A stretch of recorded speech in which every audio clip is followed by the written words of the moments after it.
The other day I ran into someone that told me they have never looked in their air exchanger since they bought their house about 15 years ago. Today we're going to talk about the importance of cleaning your air exchanger. Many mechanic rooms have an air exchanger and it looks something like this. An air exchanger takes the stale air out of your home while bringing in fresh air. So air exchangers have two filters. There's one over here and there's one over here, and then there's the core, which you can pull out like this. It's important to check these filters because they will collect dust and debris and they will often get very dirty and it'll clog your air exchanger, which essentially is going to clog your furnace filter.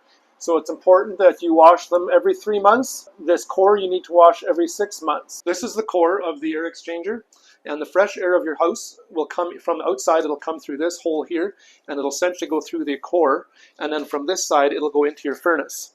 Meanwhile, the stale air from your house is going to come through here, go through the air exchanger this way, and it'll exit the building that way. The air never comes in contact with each other because of the core, the way it's designed here. So this air exchanger has an additional filter here, just a paper cartridge filter. This is for the cold air intake coming into your house. And so this here you would need to just keep an eye on.